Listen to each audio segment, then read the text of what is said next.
Mary Gaitskill.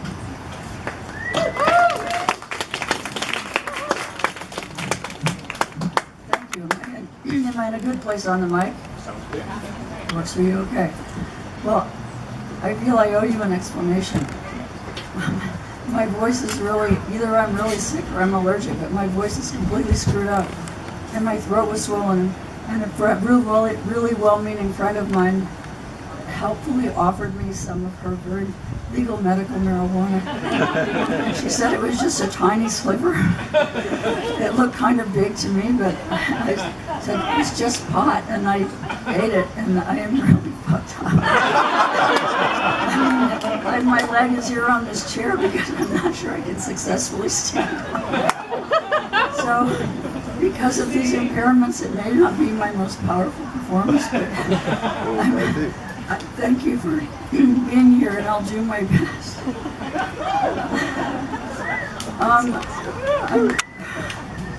I'm reading a very small section of a piece I wrote about Linda Lovelace, who came to my attention in a slightly unusual way recently.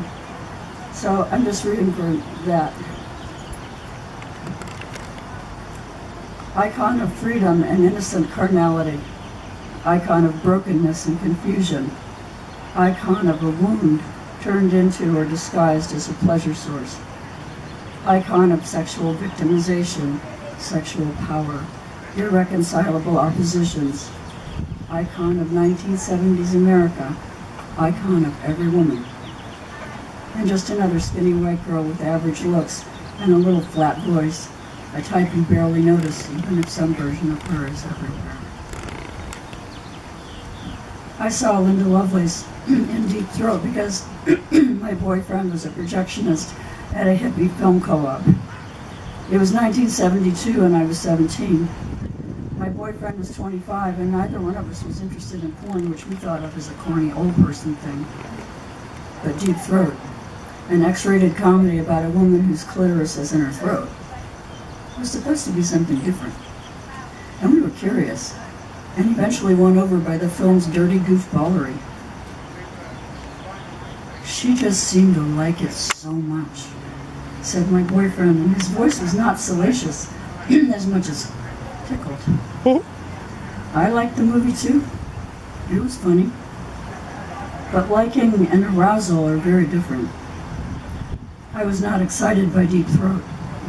And the only thing I could really remember about it afterwards was Lovelace's sweet smile and the strange expression in her eyes.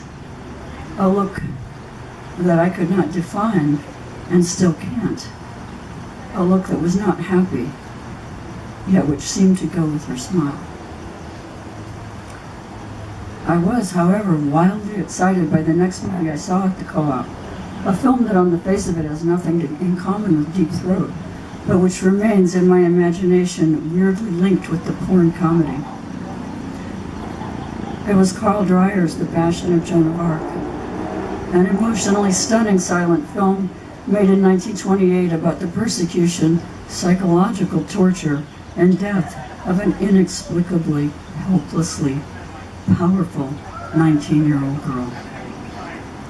I'm sure it sounds ridiculously arty, but trust me, my reaction was not artistic. I was horrified by this film, but so also moved and so aroused that I was embarrassed to be in public. Even in the dark, I was embarrassed. I do not like images of persecution or torture or death, but liking was irrelevant. Passion demanded a powerful response, and so my body gave it. Anyway, in 1990, when Linda Lovelace wrote a book about her experience called Ordeal, and then joined Catherine McKinnon's anti-porn movement, I fleetingly remembered her strange, sweet-eyed smile, and how different it seemed from the woman claiming that anyone who watched Deep Throat was watching her being raped.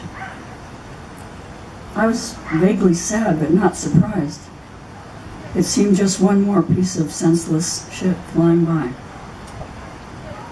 Fast forward to 2012, when not one but two mainstream biopics about Linda Lovelace were being made at the same time. I learned of these films because of a brief involvement with a guy who had some vague connection with one of the films as well as very strong opinions on its subject. He felt nothing but contempt for Lovelace, whom he described as a deeply stupid liar who refused to take responsibility for any of her actions, including her participation in pre-throat porn loops, particularly one in which she enthusiastically received a dog. He told me that in ordeal she claimed, among other things, that she was forced by her husband, pimp Chuck Trainer, to do the dog, but that everyone knew it was a lie, that she was into it. That is, she liked it. Which was all news to me, but I shrugged and said, well, I don't blame her. We've all done stuff that, even if it wasn't embarrassing at the time, it would be embarrassing if it was put up on a public movie screen. Besides, she had kids. Would you want to talk about dog fucking with them? Yeah, but my friend said, then she turned on women against pornography and said they used her too. Well, they probably did. I said, those women are bonkers. He retorted, but then she posed for a magazine called Leg Show. To which I said, well, so what? That's not really porn, and she probably needed the money. We changed the subject and broke up that night. Thanks.